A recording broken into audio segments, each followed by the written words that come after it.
This is the Nebraska Greats, a weekly podcast as a service to the Nebraska Greats Foundation, which serves former collegiate athletes facing medical needs and financial challenges. Your tax-deductible contribution will change the life of a former college sports hero. Please give online at negreats.org. And now, here's your host, Brett Wetton. Welcome to the Nebraska Greats Apple Podcast. I'm your host, Brett Wetton. I'm just a guest host, but man, I've really enjoyed doing this. Before we get to the introduction of our next guest, I do want to talk about Nebraska Greats Foundation. Our motto is very simple.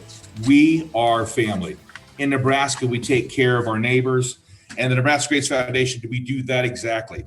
So if you're any former student, athlete letter winner from any of the 16 colleges and universities in Nebraska, and you have a medical financial need, our organization is set up to take care of you, okay? There are really three things here. One, I realize many of you listening probably have your own organization that you donate to. Please consider donating to us. It is a tax write-off. We are an official nonprofit. Secondly, if you have another organization you give to, but you want to still help us, please share this on all the social media platforms, Instagram, Facebook, Twitter. That just really helps get the awareness out for Nebraska Greats Foundation. Thirdly, we're always looking for applicants, right? So the problem with former student athletes in the state of Nebraska is that they're prideful. They don't want to ask for help. So if you could help us identify a former teammate, a friend, or a family member that's in need, they can contact me on social media and or go to the nebraskagreats.org website, and we have an application process. And we literally and seriously mean this. We are family. And I've had the great fortune of being on the board of directors for the past 2 years, and the people we've been able to help. And there's one gal in particular that sticks out down in Peru State. She has MS, and she just needed a bed. She's going to spend the next 2 years of her life in a bed, and she will succumb to her MS, and she just wanted a bed to spend time with the three kids. So if that doesn't hit you in the heart, then I don't know what does. So with that being said, I want to give a huge shout out to Matt Tompkins at Two Brothers Creative. I think his job is to herd cats, to get all of us together and organize us and produce a show. So thank you, Matt Tompkins, for doing that. And without further ado, it is my pleasure to introduce the next guest, Adam Carriker. Adam, how are you today, buddy? I'm glorious. How are you doing? I'm doing very well, man. You know, Adam, you and I have gotten to know each other over the last year and a half, and I knew you as a player, or watched you from afar as a player, and being a first-round draft pick and a Husker and having a great career. But honestly, man, the Carriker Chronicles, man, throwing the bones just got me excited. Let's kind of talk about. I just have three buckets to go through today, buddy, and one is I'm an offensive lineman, you're a defensive lineman, and back in the day we used to tease each other and fight each other. Talk to me a little bit about that relationship. Well, offensive linemen, they're just mean, dirty, nasty. They cheat, they hold. They're not as athletic as defensive linemen, so that makes them mad. I'll be honest with you. So when I first got to Nebraska, Justin Smith, I don't know if you remember him, but he was actually the guy who hosted me. I got to campus about 2 weeks before the dorms opened, which was when fall camp started, which was when we had two-a-days way back in the day. And so I slept on his couch for 2 weeks. And as I started to go to workouts, I started to work out with the team, and I'd always go back and forth with him to and from the workouts. I noticed the offensive linemen weren't too friendly. And I'm like, and in high school, we played both ways. So O linemen were D linemen and so on and so forth. I was the quarterback and a D lineman, so it was a little bit different for me. But I was like, man, why aren't they friendly? He goes, I hate those guys, just without hesitation, just like I hate those guys. And I was like, oh, okay. And so over time, I don't know that I hated them, but what you learn is that when you're going against somebody every day, obviously a natural rivalry occurs. So there tends to be competition on the field. Sometimes it turns into fisticuffs. Sometimes it does not. Sometimes that, depending on the individual, it carries over off the field. Sometimes it does not. It absolutely does lead into some lengthy death stares from time to time. It absolutely does lead into some stuff going back and forth verbally. In the moment, it gets very heated. Then when you step back, especially when you start to get out of camp, which is when most of that stuff happens, and you start to get ready to per se go to war as a team instead of going to war like you felt like it was every day going against each other, some of that stuff starts to subside. But until then, man, you're going against each other and you feel like you're on two opposite sides. But then as the season gets closer, you're coming together as one. No, I can speak to the same thing, man. And so there's a kindred spirit that we have because we played on opposite sides. And then again, for all offensive linemen out there, we tend to think we're the better looking group of people and the smarter group of people. But, I'm not going to belabor that anymore, Adam. So just some fun facts here before we get into these three buckets. So I heard you can throw a football quite a ways. Is that true, Adam? Yeah, I used to be able to. So growing up, actually, baseball was by far my best sport. I thought that was the sport I was always going to play beyond high school. Long story short, I hurt my elbow, decided not to have the surgery because I could play football without having to have the surgery. So I said, ta-ta to baseball. But my sophomore year in high school, I was clocked at 95 miles an hour. And in football, I was the quarterback, as I mentioned, and people would challenge me all the time to throwing competitions. Our current head coach at one point in time challenged me to a throwing competition. His shot put looking throw did not win. I will say that day he needed a cutoff man at about 55 yards, but I could always get to 84. No, it was never 85. It was always 84. And then I'd get stuck. So I could always throw and things of that nature. But by the time I got to Nebraska, that was kind of a thing of the past. So I hurt my ankle my freshman year. So I was in a boot, and Joe Daly, our starting quarterback, every time I share this story, I never share his name. And I let the cat out of the bag, starts talking trash to me. And I'm like, bro, I've seen you throw, go run the option, so and she won't shut up. So we have a throwing competition and I outthrow him. But what happens is I get to about 83, 84 yards and I about nail Barney Cotton, who's in the opposite end zone, didn't even know it. And it kind of caught everyone's attention, and that's how later that summer, Coach Frost, actually he was Scott at the time playing for the Jets, challenged me to a throwing competition. So yeah, I've always had a very strong arm. Whether it was baseball or football. And I actually had more offers, way more as a quarterback than I did as a defensive lineman. I like hitting people rather than being hit. So that's kind of how that worked out. But I had surgery. My rookie year was my left shoulder. My third year was my right shoulder. And actually Drew Brees and I had the same exact surgery. But we did much different rehabs because he was coming back to throw a football. I was coming back to bench press refrigerators and move fat offensive linemen off of me. See, I'm going to bring it back up. And so I do not have the range of motion and I cannot throw anywhere near as I probably throw about 50 yards now. And then my arm starts to hurt, but I can do batting practice with my kids. And that's about it with a baseball now, which is all I need to do. Thank goodness. But once upon a time, I could throw much better than I can now. Well, that's something we have in common. I could throw a ball about 83 yards. So I'm just behind you there. Couldn't throw the baseball 95 yards, but we'd always warm up on the field and you're sitting there throwing the thing 75 plus yards. People always kind of freaked out about that. So I love that story and want to kind of bring that in. So let's go over the three buckets, Adam. So I want to talk a little bit about high school, the recruiting process to Nebraska. And then the second bucket's going to be the Huskers. And then I want to kind of talk a little bit about being a first round draft pick, which is really a big deal in the NFL. And then the last bucket, which I think is going to be one of my favorites, is going to be talking about Carriker Chronicles. And that's where I first really kind of got to know you and just love the charm of the show. All the fans and former athletes that just love talking football, love Nebraska football. I want to talk about that. So let's start off with our first bucket. Let's go with, give us a rundown of high school recruiting process to Nebraska and whatever you want to discuss. Probably not what most people would envision. As I mentioned, I was a high school quarterback. I actually didn't play defense until my senior year of high school. Like I said, I didn't have near as many offers as a defensive end. I was always the pitcher, the quarterback, yada, yada, yada.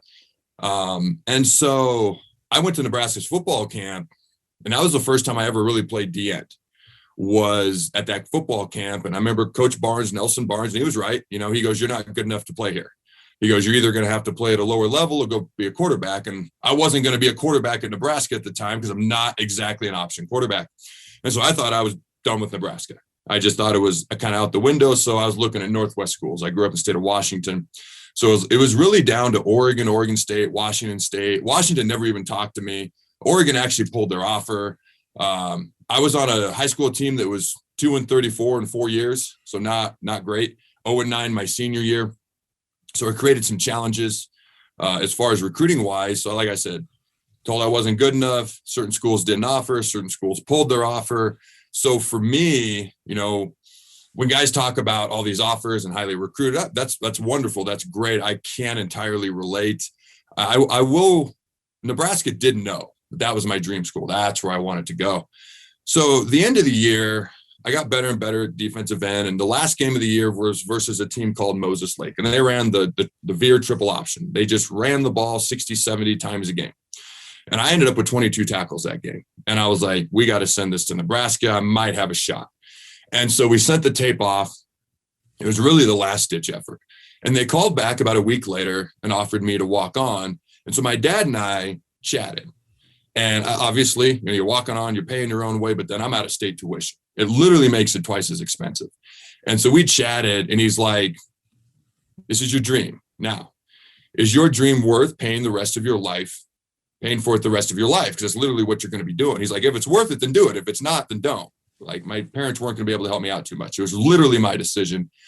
And I said, I can go 3-4 hours away and have everything paid for, or I can go halfway across the country and pay for it the rest of my life. That is my dream. But I called them and I said, thank you, but no, thank you. It's just not going to work. They literally called back the very next night with an offer. Now, looking back on it, I don't think people realize just how much of a business college football is. They don't see it the same way as they see the NFL, even though it really is, if you from the top down. At the time, though, being a high school kid, I just felt dirty pool was being played. Okay. I understand it much better now than I did then. Looking back rather than looking forward, I was pissed. And so they offered me to come in, have a recruiting visit. Matt Harrion was there that same weekend, and there was a lot of other guys that ended up playing. And I just the entire weekend, I was walking around pouting, just like a little 4-year-old child. And we're sitting outside of Coach Solich's office, and he's going to talk with everybody one-on-one at some point. And my dad looks at me and he goes, all right, so it's your lifelong dream. You got an offer now. Do you want to come here? And I said, yeah. He said, okay, so you want to come here? Just double check. I'm like, yeah, double checking. Yes, I do. He goes, so are you done? I said, what? He said, are you done pouting? And I said, well, I don't know. He said, well, you're going to talk to Coach Solich in about 90 seconds. So why don't you decide if you're done pouting or not? And so I went in and I committed. And so that's kind of how that thing worked out. And that was kind of in a nutshell, my recruiting story and how that all panned out and played out. No, what a great story. I didn't know the background on that. And look, it is a business. I don't care if it's the NFL or college football. It's a business of big decisions. And how interesting that you're a quarterback and then not really playing that much on defense or the defensive end position, and sending that video in, and then a week later they contact you, and then they bring you on a recruiting trip. So what has your dad thought about looking back now? What have your parents thought about your career in football, knowing this background? I think they're incredibly proud of it. They obviously know all the way to the very beginning. Like, I won't bore you with it, but long story short, I didn't grow up in the nicest parts of a not so nice town. And so there was a lot of challenges, a lot of things. Actually, the town where I grew up was known as Little Mexico. So there was all sorts of diversity, which is really good. It can create, sometimes some challenges or a little bit of division, which we're trying to work on in this country. But at the time, it created some challenges. As I mentioned, the team wasn't great. So going all the way back to the beginning, I didn't even start playing quarterback or football until 7th grade. I'd never played flag. I'd never played tackle. Oddly enough, my dad didn't want me to get hurt, which is why he wouldn't let me do it until 7th grade. And then I really didn't play defense because I was always the quarterback. And so until my senior year. So going into my senior year, had somebody pointed at me and said, that guy will be a 1st-round draft pick at defensive end, their response would have been, hey, idiot, he's never even played defense. What? And so you go all the way back to the beginning and just how it kind of panned out. And, when I came into Nebraska, this individual is still there. If I said his name, everybody would know who he is in the media. He wrote multiple articles. And in fact, my dad had a box full of articles that he gave me 2 years ago. He's like, you should actually go through these, keep some and get rid of some. So I spent like an entire day. It was a big box and papers are pretty thin. It was all, and I went through the articles and I came across all 3 articles because I remembered them. Almost word for word, and according to my memory. And he wrote, I was too slow, too unathletic, and I'd have to go play on the offensive line. That is not a shot at offensive lineman. That is what he said. And I never forgot that. So if you've ever watched the show and you've ever heard me say I didn't come in, and there was another defensive end that came in. There was 4 in my class. I was ranked 4th of those 4. And there was another D end who was from just down the road. He was number 7 in the country. And so you're hearing things about this individual, the other individuals, then you hear this about me. So if you ever heard me say I didn't come in with a chip on my shoulder, I came in with a whole freaking forest, that's why. And that is exactly how I felt. So I think they're quite proud. There's some things in everybody's career that you wish you could change, improve on, go back and do better. And I'll start talking about those from time to time, just being a competitor. And my dad will just look at me and he goes, I think you did all right. So I think they're pretty proud. Adam, I think you did all right. And identify with having the forest in your back. Grew up in a very similar situation. And so good for you to go back through those articles. And, I always call it wood for the fire, man. When people, the naysayers, the doubters, and sometimes in the media, it's all out there in the public. And so good for you for doing that. And this whole notion that, be a first round draft pick on defense and then, throwing down one of my favorite players, Tom Brady, throwing him to the ground like a rag doll.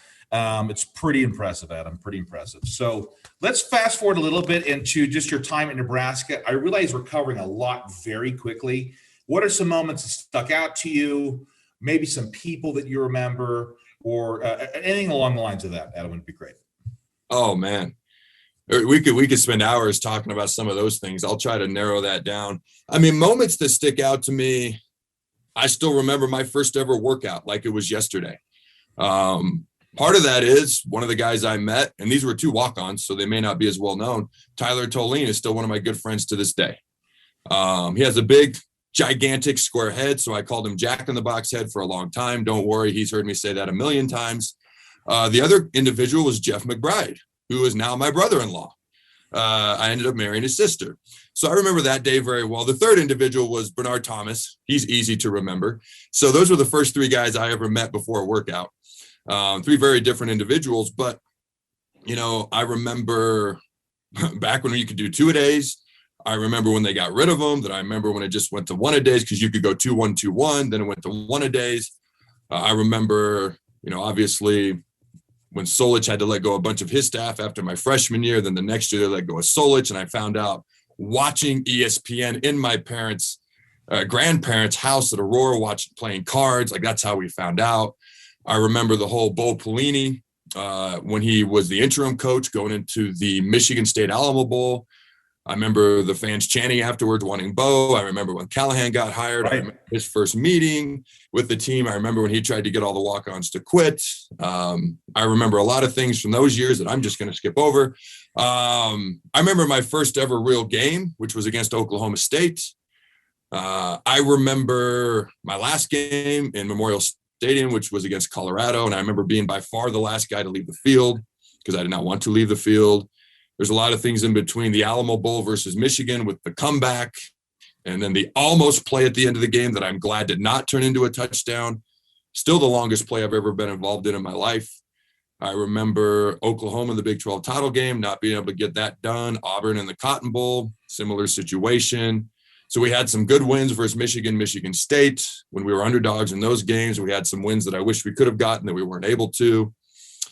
I remember the night before my first ever game I was going to play in, which was against that Oklahoma State team. I was backing up Trevor Johnson at defensive end, and the D-line coach, Jeff Jamrog, sat me down, and he goes, we've talked, and we want you to play about 15 to 20, probably about 18 plays tomorrow. And on defense, and I played 0. I played absolutely 0. I played on field goal block, and I was able to block one of the field goals. But I remember I've always been a team first guy, always. In fact, if I could go back and change 2 things from my career, I would have stopped at 280 pounds. I would have quit putting on weight instead of being 295 my senior year. The other thing is when the Rams asked me before in our pre-draft meeting, if we bring you in, we've got Leonard Little, Leroy Glover, James Hall. We've got 3 positions set on this D-line. We need a nose guard. Would you play? I would say no. Physically, it doesn't fit me, but I was always taught you do what's best for the team. So you go all the way back to that. That's always been my mindset. All right. And which is why this is such an anomaly. After that Oklahoma State game, it was a big win. Barrett Root had the recovered fumble. He took it in for a touchdown. There's a picture of him holding the ball in the air, the crowd going crazy. It's the only time in my life where I ever felt like I was selfish and truly selfish over what had just happened with the team. I remember Jamrock trying to talk to me after the game. I wouldn't talk to him because I felt lied to. Like, me being able to trust somebody is very, very important. My attitude's always been, it's not hard to find friends. What it's hard to find is people you can trust. And I felt like I couldn't trust my D-line coach. And so he wasn't happy with my reaction. I wasn't happy with what happened. And I actually legit thought about transferring. Legit did. Told my parents, didn't tell anyone else. Really lasted about 72 hours, and that was it. I got over it. It's funny. You'll probably notice, and my wife learned this. When we first started dating, and if we had a spat, she would leave me alone. And then she'd come back, and I'd be madder than ever. I'm like, I'm not one of those people you let cool down. If you leave me alone, I'll fester up. That's what happens. But, sometimes I would like fester up, but then I would ultimately calm down when somebody did talk to me. So obviously I didn't go anywhere, and it really lasted about 72 hours, and that was it. But that was kind of my memory from that first game. But I remember running out of the tunnel for the first time, going into the tunnel for the last time, and a lot of things in between. The A&M game to help win the Big 12 North, the comeback, Zach to Mo Purify in the end zone. A lot of those things. There's a lot of cool things, a lot of change, different coaches, different coaching staffs, D coordinators, defenses. There's a lot of things. You played through a lot of adversity, and you played through a lot of different scenarios. And I think that's lost on a lot of people. That isn't easy. I love the comment about loyalty, because at the end of the day, they're friends everywhere. And I think the people that I really have inside the trust circle that I have loyalty to, that's worth more than money. That's more than worth than anything else. And so that loyalty comment is really interesting. So going back to Jamrock really quickly. So after that 72-hour period, Adam, so you're upset for good reason. I actually see it very clearly that way too. So what was that like right after that whole transition went through that 72-hour period, and you were back in line again, lack for a better term? What was that like, that dynamic? I don't think anybody had any idea other than my parents that transferring had entered my mind. I think Jamrock just thought I was mad. And you got to keep in mind, this is back when people didn't transfer near as often. Right. And that's just not me. Like, I've always been a team first guy, do what's best for the team. Like, that legit has always been my mindset. Do what the coach asks you to do, things of that nature. I just went back to practice. But you wanted to play. I mean, you were thinking 15, 18 plays, and you were all jacked up and ready to go. Like, I really, really understand that. So, okay. He did say they were disappointed in how I acted after the game, and that I wasn't even excited for the team win. And I agree with him. I see both sides. I more agree with him than I did with my own actions, to be honest with you. But like 72 hours, I just went back to practice, and I just moved on. Like, once I decided I'm not going anywhere, which I never really wanted to, just me pouting like a 4-year-old. I moved on, and I was like, I'm just going to I'm big on earning it. And so that was my attitude. Yeah. But Adam, I like the honesty. There's nothing wrong. That's how you felt. And I love the honesty and how genuine that is. And I also love it is team first. And you went back to practice. I love that little story, and I'm unsure how many people knew that. And I've never shared it before. No, I really appreciate you doing that. And that's part of this. This is not an interview. This is a conversation between two football guys. And I appreciate that. So you've gone from your first time running out of the tunnel and then going back into the tunnel. I'm not sure if people really understand like the drafting process, right? So can you give us a run through of, the whole agent component, and then you're on the pre-draft board, and then you go through the whole process. Give us a run through that, Adam. Oh yeah. So here's another reason I don't entirely trust the media. What I have learned is to trust individuals within the media, but not the media as a whole.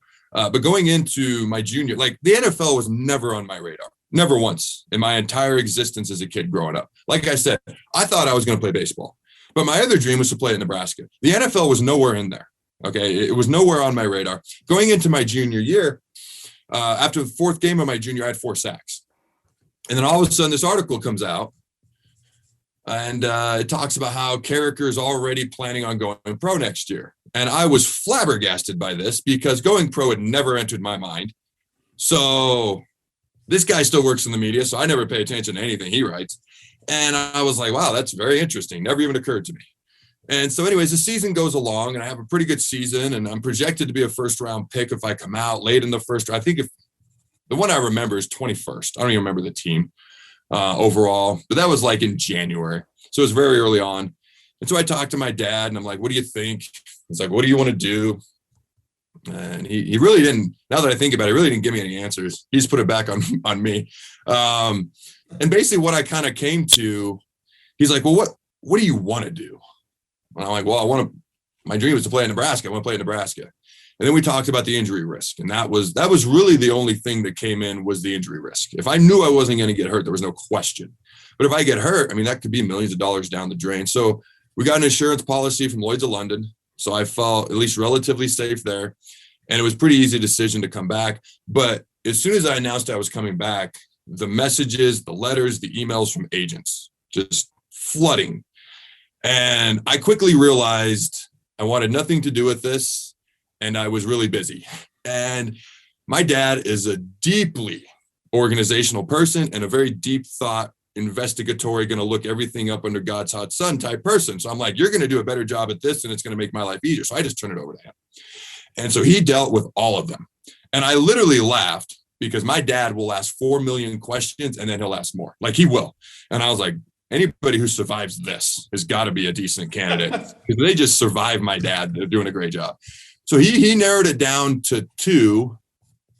The summer going into my senior year, he narrowed it down to 2. So from January to that following August, he narrowed it down to 2. And then it was kind of up to me. And so I forget when I made the decision. It was some point during the football season. If I remember right, it was later towards October, November. I made the decision to go with who I went with. But then, so that was the whole agent process. And then the marketing guy as well. One thing I liked was that the marketing guy was connected to the agent. So it was one less thing I had to do. And he was a big time Nebraska guy, graduated from UNL. So I like that. And then, so we play Auburn in the Cotton Bowl. And it was back then, the Cotton Bowl was January 1st every year. And it was always the earliest college football game of the year because most games start at noon. It always started at 11:30. And then everything else came after that. And so we were done. We were done pretty early in the day. Soon as we were done, I walked out and walked right into a limo for the first time in my life, got right on an airplane and went straight down to Houston, Texas, which is where I trained for 3 months for the Senior Bowl, for the Combine, for everything else. And a couple of things were funny. We got picked up at the airport, my wife and I, who had just been married a week before. So we just got married, which was wonderful timing because it was finals, it was bowl game, it was getting ready for the draft coming up. We were like, our honeymoon was Dallas, Texas in the hotel. In fact, Coach Kaz pulled me aside one day and he said, I trust you. You're not going to have a curfew at night. They're not going to check your room. Because my wife and I were staying together. I had no other roommate. He's like, they're not going to check your room. And I need sleep. If I don't get sleep or food, I'm grouchy. Those are the 2 things that make me grouchy. Outside of that, I got a lot of patience. The night before the Cotton Bowl, we went to bed early. I mean, I went to bed at like 7:38 or something. And I remember the room being pitch black. I would always pull the curtains. I'd always put lamps up to block any little shade of light the night before a game. At 11, which is when curfew is, remember, we're getting up early. So normally for like an 11 o'clock kickoff, you get up at like 5:30 or 6. We were getting up at 5, earliest ever. And I'm not a morning person. I need my sleep. Knock on the door. It's curfew check. And my wife to this day laughs. She goes, because I was mad. I go, we're in here. You know, I wasn't supposed to have a curfew check. And the person just goes, okay, and leaves. You know, so anyways, we go through the Cotton Bowl, we're on the limo, and then we land in Dallas, and one of the guys who works for the agent picks us up in Houston, and we land in Houston. And so we were used to Nebraska drivers. Nebraska nice, let everybody in, wave. That is not how, this is my first experience in big time city driving. We thought we about died 14 different times. After being there and in DC, that's just how people drive. But we get to the hotel that night. For whatever reason, I remember the Orange Bowl was a terrible one. It was Louisville and Wake Forest that year, so that was abominable to watch. But the next day, I got up and I started training, and it's Monday through Friday, twice a day, Saturday in the mornings, and then you get Sunday off. And then they have your meals delivered to you. It's like 6, the agents pay for all this. It's 6 little meals, like literally like your carbs, your protein, your greens, like all patched out for you. And you're supposed to have one cheat meal a week. That's it. And so that's basically what happened until the end of January. Then I went to the Senior Bowl and I was down there for a week.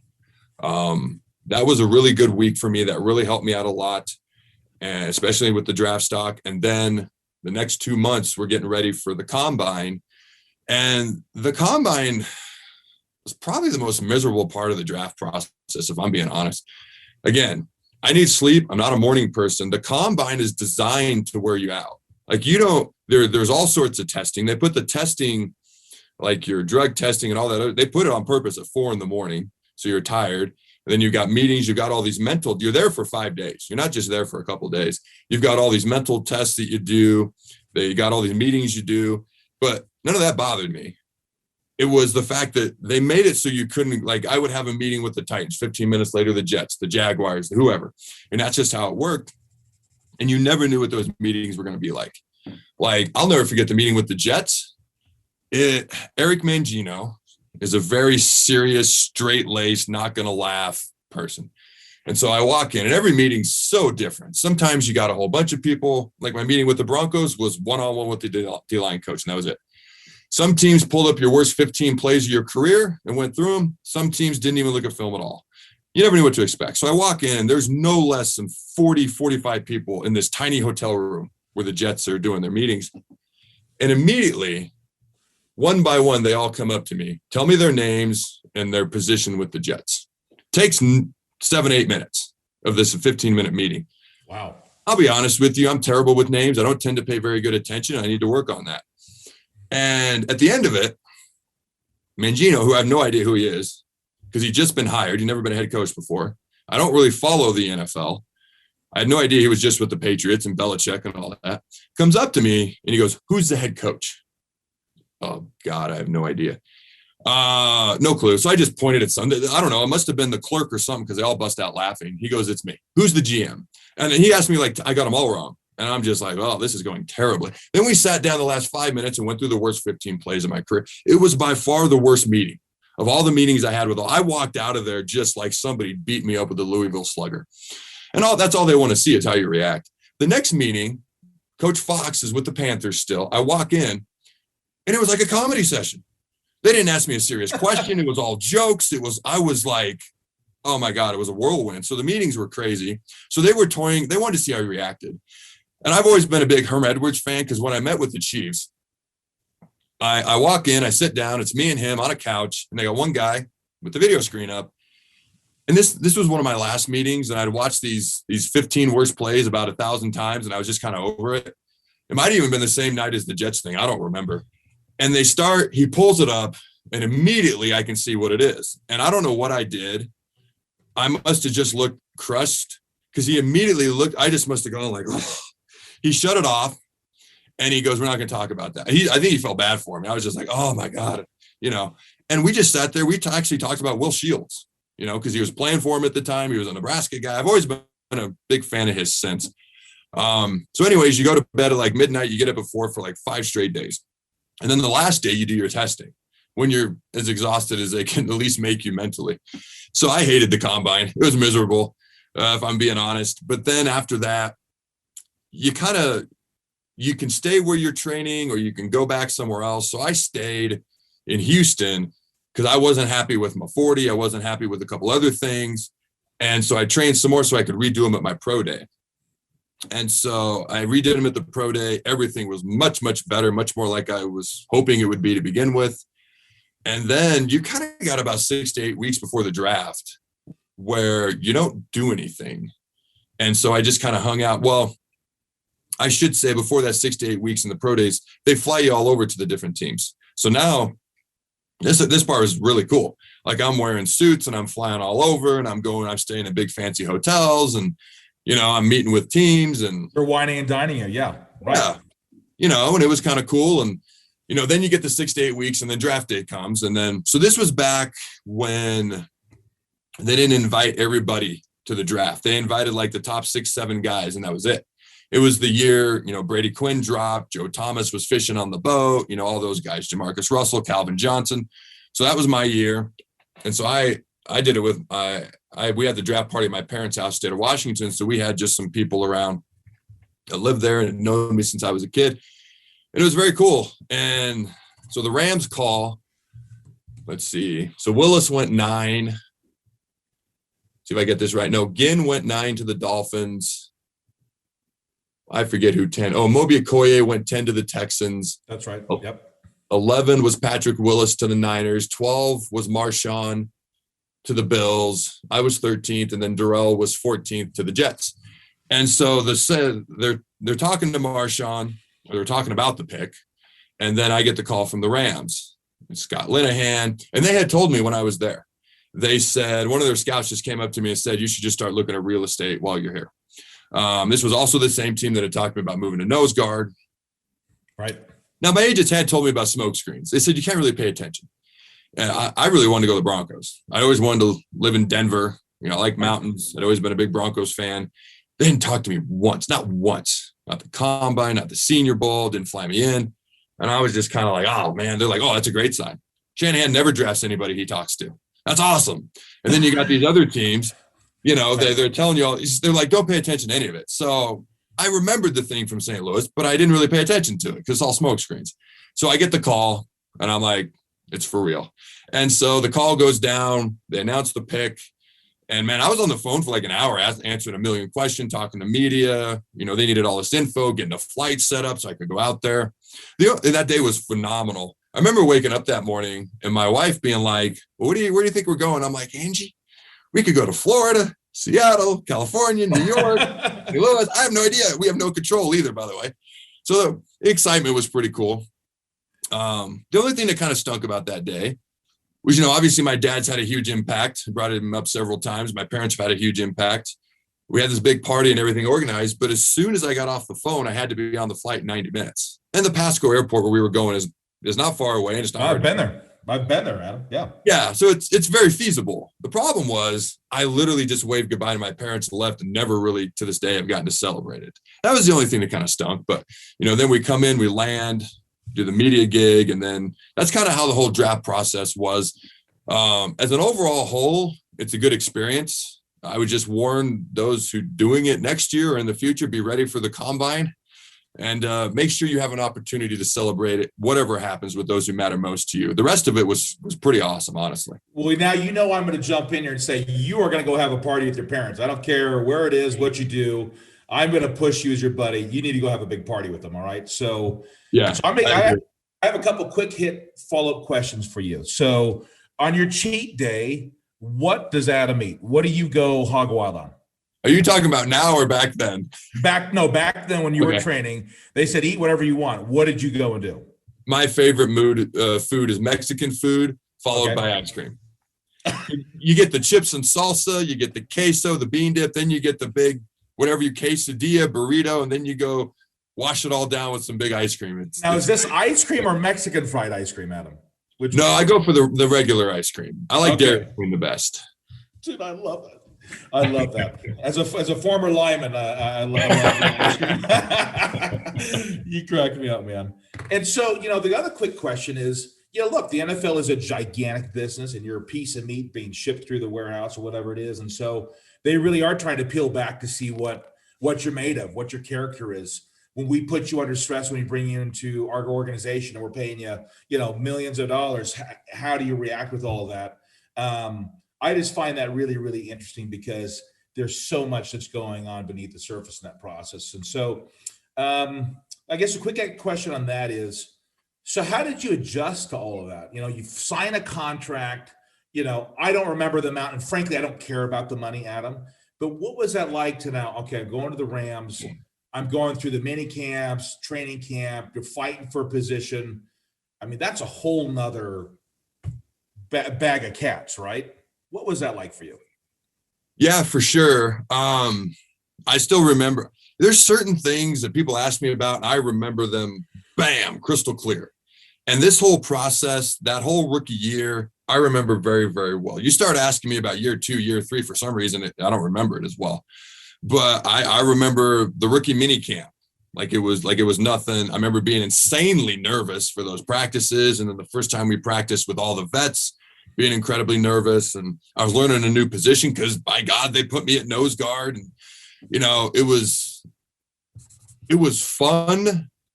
It was exciting. It was new. It was everything I thought it would be. I remember it's full-time football, Adam. It's full-time football. Yeah. Right? All the meetings, all the lifting. You're going against veteran guys that are paid millions. Like, you're nose guard, man. I mean, I couldn't imagine if I was coming in, they're going to put me in a nose guard. Dude, and you're going against a veteran center. I mean, come on, man. Give me some color on that. Was that crazy? So, it was, well, my head was spinning because you're all on the D line, but nose guard is a completely different planet than defensive end. Nothing is the same, if I'm being honest with you. I'd never had to worry about a pulling guard. I'd never had to worry about a down block or cracks from receivers. Right. But I never had, like, this world was so foreign to me. It was always before about getting off, playing fast, using your hands, using moves, playing with effort, getting around the edge. Now, all of a sudden, if a guard pulls, I got to go this way. If he pulls this way, if he doesn't, if it's a draw, now I'm upfield and they're creasing, but now it's not a draw and it's a pass. And why you're last off the line. And I'm just like, oh my God, and then screens. And then all of a sudden I got to recognize screen. And now wherever the center goes, that's where the screen goes. So I'm looking for this center, like, where's he at? And then all of a sudden it's actually a handoff the other way. And I'm just like, well, okay, what the hell? So plus, Leonard Little was a 13-year vet. Glove was 14, James was 10, and then here came me. So the entire defensive line meeting every day, Trevor Johnson was actually in that meeting room as a defensive end as well. And he goes, man, the meeting's just coaching you all day, every day. And I'm like, I know. It'd be great if you talked to somebody else. But it was kind of necessary, Like, they traded away their nose guard from the previous year, who was a former first-round pick, and they basically said, this kid's starting from day one. After our first week of OTAs, they traded Jimmy Kennedy away, and I was the star, so I had to work out. And so anyways, it was a lot of fun. It was interesting. It was different. So yeah, that's kind of the beat on that. The center I was going against was interesting. He was about a 13, 14-year guy. And I was watching him in the weight room before we ever had our first practice. I'm going to be honest with you. He's not a physically impressive looking guy. Okay. He probably about 280, 285, skinny arms, big gut, looks just like the penguin in the face, nose and all, like he does. And I've told him all this, so it's okay. And I'm just like, I'm going to kill this guy. Like, he should not be playing NFL football. Well, so everybody talks about the speed of the game being the biggest difference for them. So going from high school to college, the biggest difference for me was the speed. Going from college to the NFL, I didn't notice any difference in the speed. Of course, I changed positions. So I was focused on different things. For me, it was technique, and it was learning all these new things. The speed was no problem for me. So first play of OTAs, just a basic dry block on me. And I'm like, I'm going to kill him. He snaps it. I hit him. And I didn't have great fundamentals and technique, especially for a nose guard, because I was used to all these different things. He gets his hands inside, he gets low, drives his feet, and just drives me like 8 yards off the ball. And I am walking back to what just happened?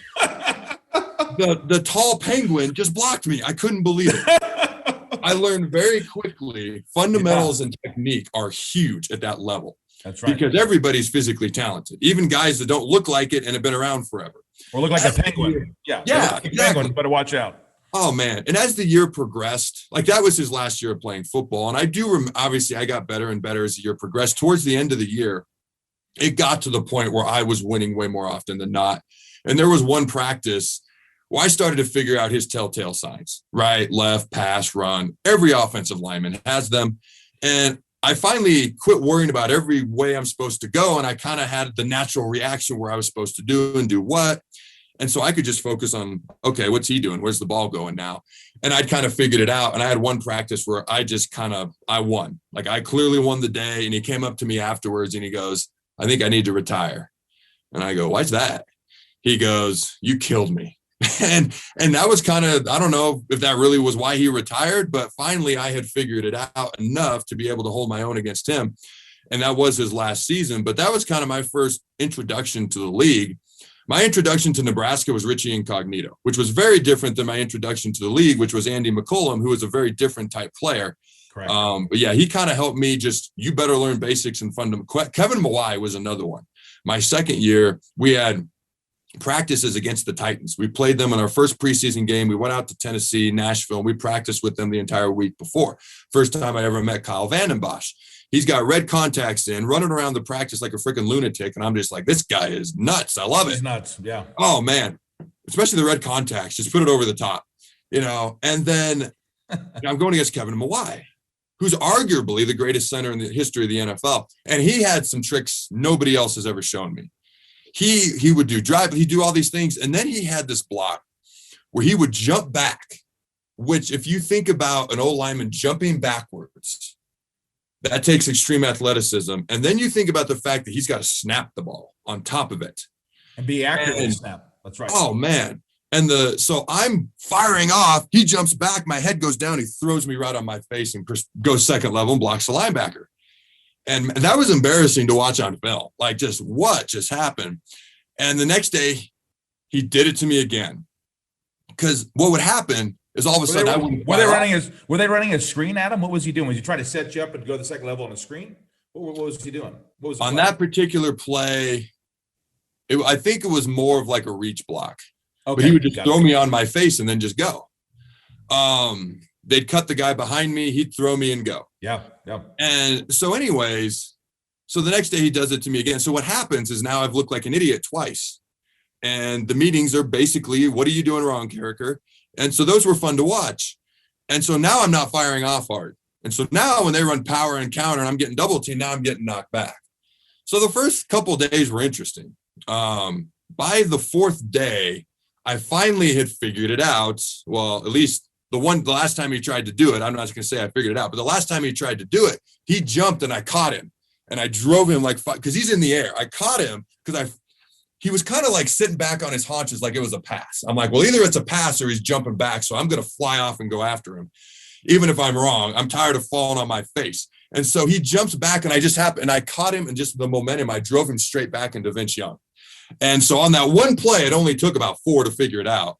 But then we played him in the game and I only played like 10, 15 plays because it was the first preseason game. But yeah, so that was a bit of a learning process for sure, from the Penguin driving me backwards to Kevin Mawai throwing me on my face. And now all of a sudden I'm not flying off and now I'm getting double team knocked backwards. And it's like people think like football is just a bunch of big, dumb animals hitting each other. It is the most violent chess game on earth. Maybe boxing and MMA as well, but people don't realize how much of a mental chess game all this is. Well, and so so I have to go back to you throwing Kevin down after he's trying to trick you, right? So when you threw him down, what did he say to you afterwards? He say anything? Because no one's caught Kevin backing up and throwing him down. That hasn't happened very often in his career. He's one of the best centers, right? So did he say anything to you and like, hey, got you? Or I mean, come on. I don't remember him saying anything when he threw me on my face. It was just like, for him, it was business as usual. I threw this young kid on his face. I think when I caught him, I don't remember him saying anything. I just remember him looking at me. Like, okay. Like he just looked at me.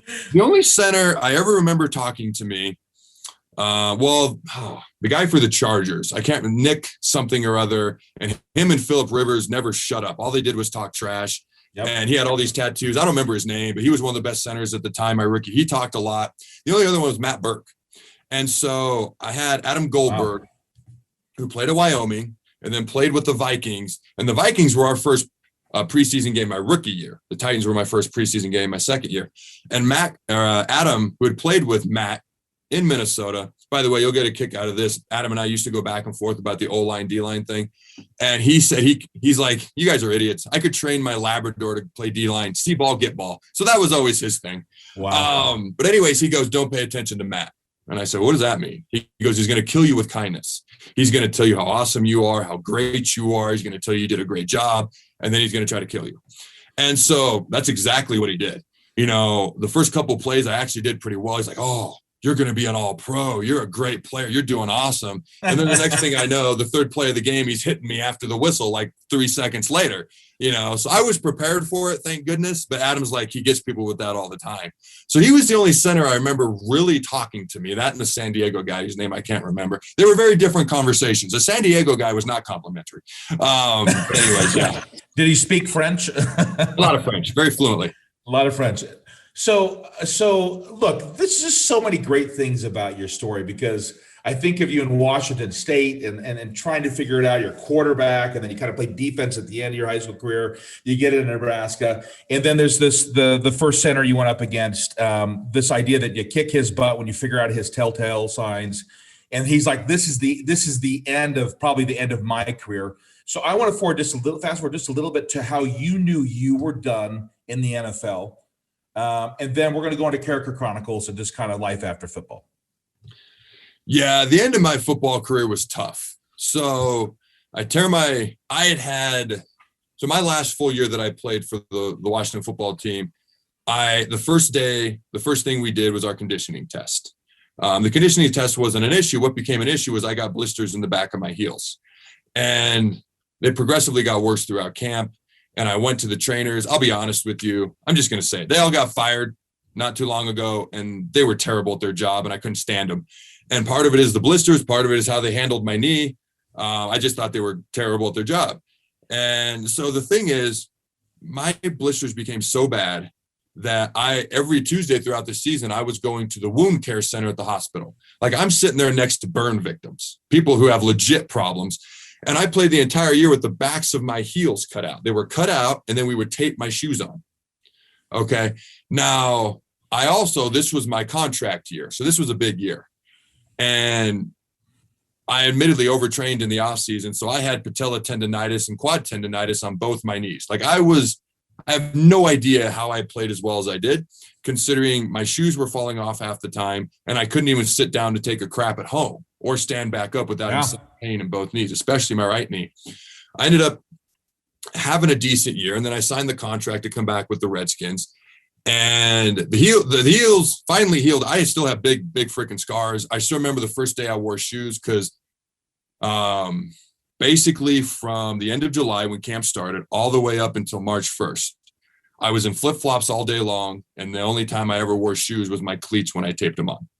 And I'd even be in the weight room, which is very dangerous to do with no shoes on, with weights dropping and all that. But I had no choice. March 1st, I was sitting in my house, and I tweeted and posted on Facebook, "Today's the first day I've worn shoes since July," because that's how bad the heels were, and they finally healed up.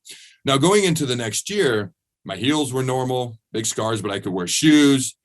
I still had, my left knee was much better, but my right knee was still bugging me, especially above the knee, which is the quad tendon. But I was like, man, this is so much better than a year ago. And let's see, the first game we played the Saints, and that's when the whole griffining thing started. Robert went off, and then we played the Rams, which of course was a big game for me. It was the second time we'd played them. I'd played them the year before, my first year with the Skins, and I went against Adam Goldberg, and I'm going to say with pride, I ran him over. It was great. I called him a stiff, broken statue on the way back to the huddle, because he always called Labrador Retriever, and I said, "You guys don't have to move. You have no athleticism. You're like a statue." So, anyways, the next year, like the first play of the game, I'd taken on double teams, all sorts of blocks my entire life. Nothing fancy. I come off the ball. I literally go like this to touch the O-lineman and try to grab him so I can do a rip or swim, and it just pops. My quad tendon pops. And I remember the doctor telling me, this is a simple repair. You'll be good to go in 5 months. And he did the surgery. Everything was good to go. Was getting a month later. It looked like everything was going to be good to go. In fact, their head trainer for the football team was like, "You're ahead of schedule," which is how it always was with my surgeries. And there's this thing called a CPM machine. You put your leg in it, it bends it back and forth to get the flexion. Because the most difficult thing in a quad tendon repair is getting the flexion in your knee. And this could be an hour-long story, so I'm going to shorten it. I tore, doing their protocol, in their machine, I tore my quad tendon again. So now I've torn it twice within a month. And now the timetable for return is completely up in the air. And so they do it again, they fix it again, and we get stuck. Like, I can't bend my knee to 90 degrees. Like, it won't, like, it's like this. Yeah, wow. So we go in, we break up a ton of scar tissue. So that's surgery number 3. Then I get to 105. You got to get to 120. I can't get past 105. We can't figure out why. So they do all these MRIs, x-rays, can't figure it out, can't do it. And so they do a CAT scan. on my knee. Finally, what shows is that my body grew this big freaking bone for some reason, and it won't let it bend. So it's like a major surgery. It's probably a bigger surgery than the quad tendon because they got to open and take out this big bone. That's right. I'm going to be honest with you. There's a fifth surgery in there. I can't remember what it is. And then about a year and a half later, about a full 2 years, year and a half after the bone surgery, 2 years after the initial surgery, the quad tendon repair. So for the first year, for the 5 months, I was on crutches because I was supposed to be on crutches for 6 weeks. I tore it again. So it was a lot of months. For the first year and a half, I couldn't walk right. I'd be walking in the mall, my leg would just give out. I constantly had to be ready to grab something. I never knew when it was just going to give out on me. Like a year and a half later, and I can't even walk right. Like it wasn't looking great. So we're a full 2 years later. I've been able to do 6 months of actual rehab. I can actually walk without fear of falling on my face all the time. When we started running, I had to be concerned of it. We'd finally gotten to the point where I could just jog. And people may not know this who haven't had surgery, but like going up the stairs isn't a big deal. Going down, that's the problem. I finally got to the point where I could jog. I couldn't run. I couldn't burst. I couldn't plant. Wow. But I could jog and I could go down the stairs with no fear of face planting. And it was like, finally the light was being bright and they wanted me to come back. And I went home that day and I'm like, it was a great day of rehab. Best day I'd had ever. And I told my wife, I said, best day of rehab ever. So excited. It was like, February at that point. So I got months to come back and be fully ready. I'm like super excited. That night, my leg just swells up and it's uber painful, insanely painful. So I call the head trainer and he knew something was wrong. Everyone has their flaws. I got my flaws, but one thing about me is if I say something hurts, it hurts. And so we met up, did an MRI, big infection in my leg. Nobody knows why. Nobody knows where it came from. Nobody knows what happened. Nobody knows why that day. So they had to go in, take care of the infection. And It wasn't long after that, maybe 10 days, 2 weeks, they released me. So we moved my family down to Pensacola, Florida to do rehab at James Andrews Institute. Yep. And so we literally lived there from March, April, May, June, July, 5 months. By the way, one of the best times of my life. I would do rehab in the morning. I'd come home, I'd eat lunch. I'd do rehab again. It was like training for the draft, except I'm doing rehab. And then we'd go to the pool with the kids, or we'd go to the beach with the kids, or we'd go, deep sea fishing or whatever. I'm doing all this work all day, every day, but my drive is palm trees and ocean. And I'm throwing your kids in the pool off the shoulder. Man, It was great. I was doing all this work, but and then we'd go down to Destin and they got all this stuff to do down there. And you're on a pirate ship and you do all this stuff. I found out I am a wimp out on the deep seas because every time we went out on the ocean to go fishing, I got insanely seasick. And apparently you're not supposed to bring bananas because that is a big deal to anyone who owns a boat and takes them out in the ocean, because he was very, very mad when I told him I had bananas. So anyways, you're not supposed to bring bananas on a boat out in the ocean, I found out from multiple people. And I got seasick both times. So maybe they're right. So anyways, go ahead. Well, Adam, it's like, Eric Crouch and I were talking about this. Everyone in the NFL is playing hurt, right? And you're playing at such a high level. When I hear the story, and actually have met Dr. Andrews several times, and my best friend actually trained under him in Alabama. So you were in such great hands. But it's amazing how, if you were to go back and think, how many times have you been hit? How many times have you hit somebody? How many tackles have you done all the way through from high school to that point in your career in the NFL? It's an astounding number, right? Yeah. I was actually going to ask, as we get ready to transition to Carriker Chronicles and come to the end of this time, which I've really enjoyed. It sounds like it's Angie, correct? Yeah. She has been there through everything, and both of us are pretty private people, even though we have public stuff. And I'm not trying to ask you to share something you don't want to share, but just tell me about Angie. Tell me a little bit about your family, however you want to. It seems to me, as I've known you in the post-NFL life, the Carriker Chronicles life, your family involvement is super important. And from one man to another, I have a tremendous amount of respect for that, because football did consume our life. So could you give us a little color on that? And then we'll move on to Carriker Chronicles. So one of my other dreams growing up was to be happily married. So I have 2 half sisters and a half brother. So you can kind of piece together what all that means and how that works and things I saw growing up. So for me, one of my goals was to be happily married. And, as you're playing football, the higher level you go or the more success you have, it becomes extremely harder to trust people because you don't know what's real and what's not. Her and I were dating. The first sack I ever had was Joe Clack, Colorado, my redshirt freshman year. Her and I were dating before then. And no idea if I'd ever play, no idea if I'd ever be good. And so she was there before all of that. And she didn't want to date a football player. If I'm being honest, she told me she didn't want to date a football player. Her brother, like I said, was a football player. She'd been there, done that, seen that, it wasn't that big a deal to her. And so that's how that trust and that loyalty was built on my end towards her. So she grew up on a small family farm. It's actually been in existence for 110 years now in Ogallala, Nebraska. Rural, but more people know Ogallala. Been there. Yep. Yeah. And her dad passed down from his dad. Now her brother, Jeff, who I played with, is going to take it over. He's got a son, Trevor, who's only 5, but is all about football and farming. Don't know where he got that from. So he's probably going to take it over next.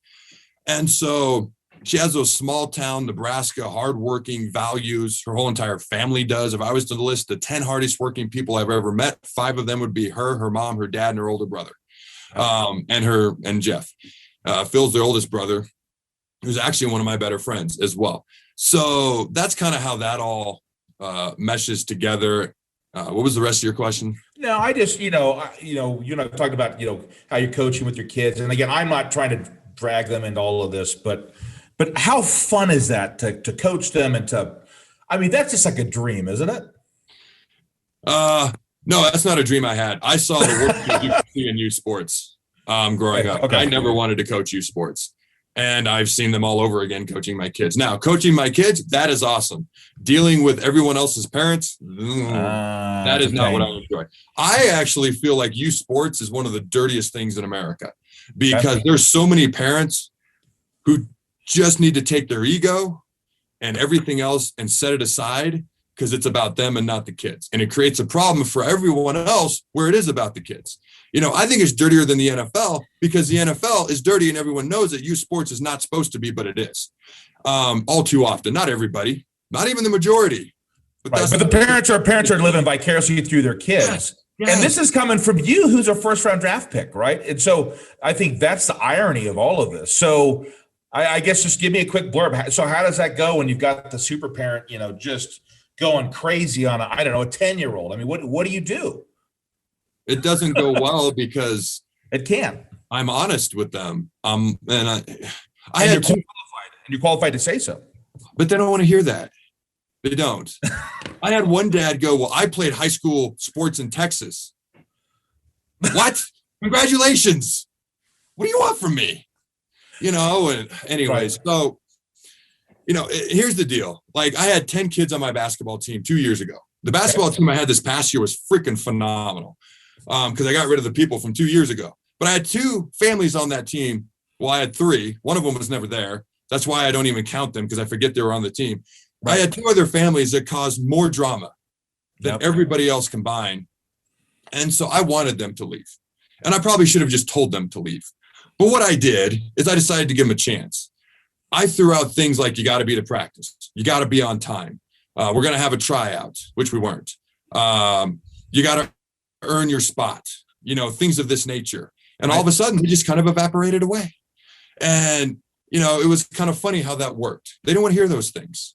It was a sense of laziness, arrogance, and entitlement. So anyways, youth sports, coaching my kids has been great. Dealing with other kids as parents sometimes is not. As a general whole, though, just seeing what I saw growing up, whether it be a divorce or whatever the case may be, one of my big goals was to be happily married. And so, that's probably been one of the coolest accomplishments of my entire life. I never planned on having 6 kids, that's for sure. But I never planned on twins, 5 girls, any of that. But I don't know. It's my dad told me when I was a kid. He said, you'll never understand unconditional love until you have your own kids. That's right. And I thought whatever. I was a kid. Now being a dad, I look back, he's exactly right. I couldn't have stated it any better than he did. So. Oh, it's spectacular. And, in many senses, by the way, I identify with you on the personal side way more than I thought I did. But the idea of changing the trajectory, right? Having a happy family, helping them bring some stability and and it's not a knock against my family background and my family divorce, all that stuff, but just getting them on stable tracking and allowing them to be the best version of themselves that they can be. And so thanks for sharing that, Adam. I think that's where some of the real stuff is in this life. And I'm glad you're out there helping some of those youth keep the parents in check, because I see it myself and it drives me absolutely crazy. And I was not a first round draft pick. So let's move into the last part of this conversation, which I'm just loving it, man. I just love it. And I thank you again for your time. How I kind of came into getting to know you is Carriker Chronicles. And there's just you've just found this beautiful, it's a marriage of kind of being funny and throw the bones, and you got the look, and then it's the real analysis of football. And I just think you packaged it together really well. Tell us whatever you want to tell us about Carriker Chronicles, because I'm absolutely in love with it. Oh, well, I appreciate that. It's interesting because I was an incredibly shy kid. Right. Very, very shy. At one point I was scared to pick up the phone and order pizza, if that gives you a little bit of perspective there. Like, who's scared to freaking order pizza? I was. So I hated public speaking. I hardly ever spoke. Now, as I got older, as I mentioned, I developed a distrust of the media. So the fact that I now do public speaking and I'm a part of the media is mind-blowing to anyone who knew me as a kid. Had you told me this as a kid, I would have laughed at you and never paid attention to you ever again. So I had no ambition. Public speaking, doing what I'm doing right now at all. If you remember, was it 2012, 2011, the lockout, whenever that was. Yep. And some folks know that I'm not as big as I was. The product is just not as good as it once was, but I'm a big WWE fan or pro wrestling fan. And so anyways, Chuck Carroll, he was a referee. He never made it to WWE, but he was a referee and a wrestler for a while on some of the indies and traveled around and did some of those things, wanted me to do a wrestling show with him. I don't want to talk publicly and I don't want to do the media. So I said no immediately. Well, the lockout is just going on and on. I'm bored out of my mind. I'm just bored. Okay. And this is before I had 6 kids. So there was legit nothing to do. And so I call him one day and I'm like, are people going to be able to see me? He's like, what? I'm like, if we do this podcast or this show, are people going to be able to? I didn't want people to see me because I would sweat a ton. If you watch some of those early shows, I always had a hat on to cover up the sweat. If you just type in Fourth and Pain in Google and you got nothing better to do and you go way back years and years. Now, as the show went along, it would start to go away as I got more and more comfortable. So anyways, it was just, at first it was audio. And then I discovered, I didn't absolutely suck at this. I kind of enjoyed it. I could control what was being said, which is what I liked. Nobody could miss or partially quote me for their own narrative, which I really liked. And then we kind of got on 106.7 The Fan out there in DC. And then people wanted to hear football. So it became Fourth and Pain was perfect for half football, half wrestling. And so I had done that. But when they released me, we quit doing the show.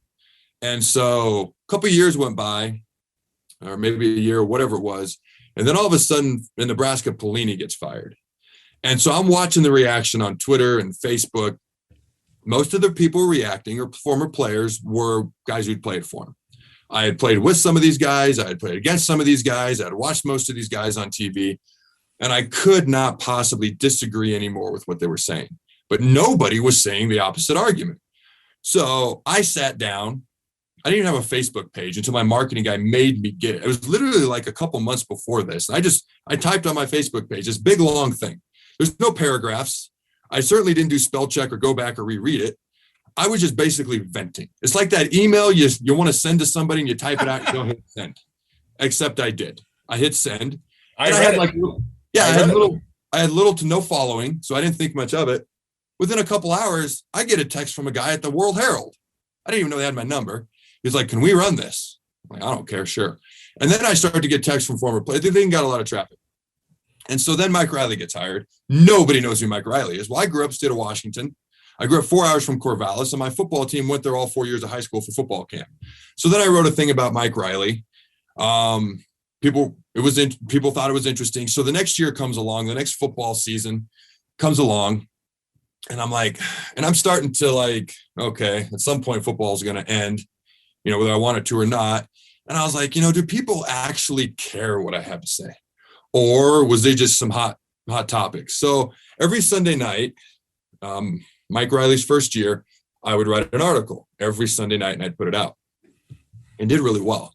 And at the end of that year, David Max of Husker Max got a hold of me, and he said, for every article you write, you can do a video. For every $1 you make in an article, you can make 6 in a video.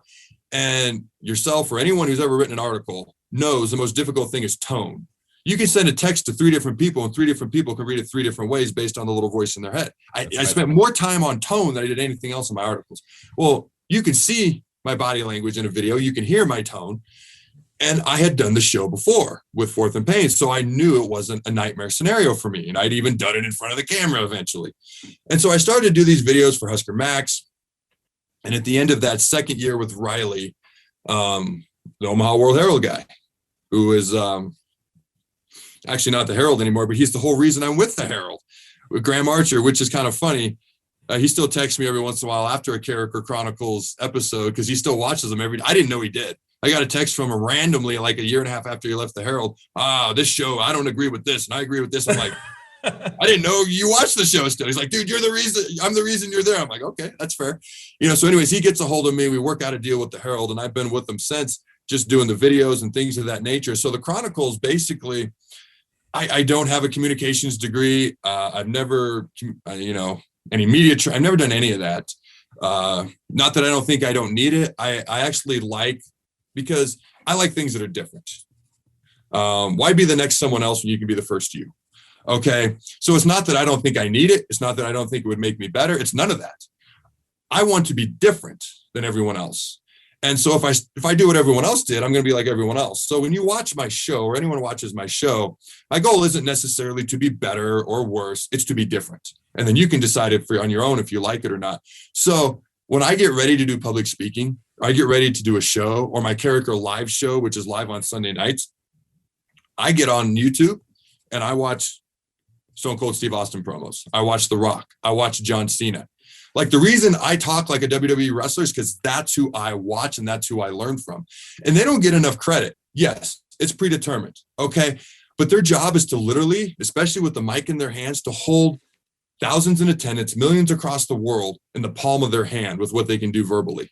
And if they can do that as well as they do, and Vince McMahon can become a billionaire off of something that everybody knows is predetermined, there's something there. So to me, if you watch Pat McAfee, I mean, he's now a commentator on Friday Night SmackDown. He talks the way he does. He did it after me. He's done it on a much bigger scale than me, but like a WWE wrestler.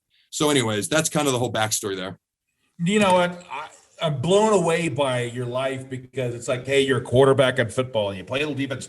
Your first round draft pick is a defensive player, right? I look at all these things. I'm not having formal training in communication and media, and here you are doing this thing. And what you just described is genius. You want to be the first version of you, not somebody else. And I think I'm saying this probably with thousands of other people that watch the show. That's what I love about it. And I'm gonna call it a goofball look when you throw the bones, but dude, I just freaking love it. And so how has COVID affected Carriker Chronicles, and what's the future of Carriker Chronicles, Adam? I mean, anything that's online. COVID is obviously, let's be honest, it sucked and it's very unfortunate. If you do things online, you've actually benefited from it. Whether it's Amazon, whether it's Netflix, whether it's my show online, I would rather COVID didn't exist. But people are doing stuff online now. And so it's actually helped the show as much as I would prefer that COVID did not exist. Carriker Live or Carriker Chronicles, it's actually helped the show. I hope we can get back to normal very, very soon. The future of the Carriker Chronicles, when I started it was all just a feeling out process. Is there anything to this? Do I actually want to do this? Do people actually care? And the one thing I always said was, if it's not fun for me, I don't want to do it, because I don't have to do it. I'm fortunate enough I don't have to do it. I want to do it. I like to do it. So that's great. And I'm not going to lie to you, there have been some shows that have been brutal to do. Like after some Riley games and after some of these Frost games, I look at my wife and my gut reaction. I'm like, what am I supposed to say? I mean, I'm not gonna lie, but I want to just sit and just bury everything, because that's kind of how I feel. So there's some challenges that have presented themselves. Being honest, yet not just going off the deep end and just burying everything, because that'd be ridiculous too. So, but the future, I think it looks good. I had a conversation with someone at the Herald. Well, actually, I finally, the Herald has been sold a couple times over. Yep. Since I've been there. And every time I don't get a call from them very often. I hear from them like once a year, which I consider no news good news, because they keep firing people, letting people go, and new companies bought it, and I'm just like, oh God, if I just don't hear nothing, that's great. Every time they call me, I look at my wife, I'm like, it's Thad from the Herald. I was like, what does this mean? And up to this point, it's meant nothing. I learned what a furlough is. I didn't know what a furlough was, but that was the last time he spoke with me. But anyways, I finally got to meet a lot of the people in charge, because I've been with them for like 5 years and I've never met the people upstairs. I never knew who was going to be there. Are you going to be here next year? So anyways, and they all seem happy. They all seem pleased. I'm happy working with them. So the future seems bright. Some other companies have gotten a hold of me. They have asked me to be their Nebraska guy. They've asked me to do some things. The proximity, like my commute is down the stairs and to the left to my studio, where I'm at right now. So hard to beat that commute. Like I said, they don't tell me what to do. If I don't hear from them, it's great news. So I just do my own thing. I'm my own boss essentially. So, if other opportunities came along, it had to be pretty good, but I'm pretty happy there, and they seem pretty happy with me. So I hope you keep doing whatever it is that comes to your heart and your mind, because I think it's genuine. I think it's beautiful. I think you have a lot of people tuning into that, and it's awesome. And Adam, as we start to close this down, I can't thank you enough for your time. I can't thank you enough for being vulnerable and sharing some things that may have not been known by many. And it really helps us at the Nebraska Greats, because it's about guys that have deep roots in Nebraska, that are former student athletes, whether you've gone to the NFL or not, or you have this wonderful show or not. You're a Nebraskan. You know what it's like to help your neighbor. You know what it's like to leave it all out in the field and then go on and do whatever's next in your life. And I feel like, I know a bunch of guys.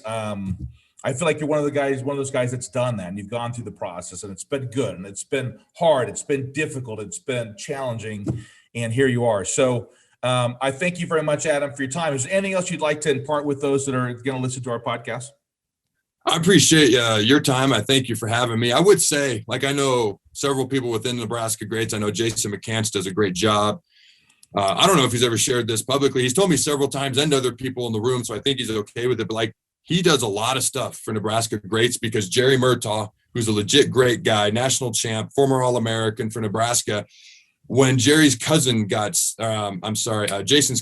sick, Jerry stepped in and literally, according to Jason, saved his life. And so now Jason does everything, just wants to help out, doesn't ask for anything, doesn't want anything, because Nebraska Greats is literally not only affecting and impacting people in a positive way, in the case of some people, literally saving their lives. So try to support this organization as much as you can. Very good, Adam. I couldn't say it any better. Well, that wraps up our conversation with Adam Carriker. Again, we thank him so much for his time. This is a Nebraska Greats Apple podcast. We'll put this out into the ether, and we hope that you share it, you download, you listen to it. And at the end of the day, we are family, and we're trying to bring awareness to helping those that are in need. Many of them are reluctant to ask for it. So if you know a teammate, a friend, a family member that's maybe lost their job in COVID, maybe they have a horrible disease and the medical bills are piling up, or there's a financial concern, have them reach out to me. You can even have them reach out to Adam if you'd like. He'll get it back to us. Lastly, on our website, anygreats.org, there is an application. So if you know somebody, please direct them that way. And I guess could we throw the bones here, Adam, to finish this off? You want to finish this off? Absolutely. Let's do it. Until next time, Husker Nation, go big red, and always remember, throw the bones. This has been Nebraska Greats, a weekly podcast serving the Nebraska Greats Foundation. You can find each episode on Apple, Spotify, Amazon Music, Google Play, and anywhere you get your podcasts. Please give generously to serve Nebraska's former sports heroes in need at anygreats.org. And be sure to follow the Any Greats on Facebook and Twitter.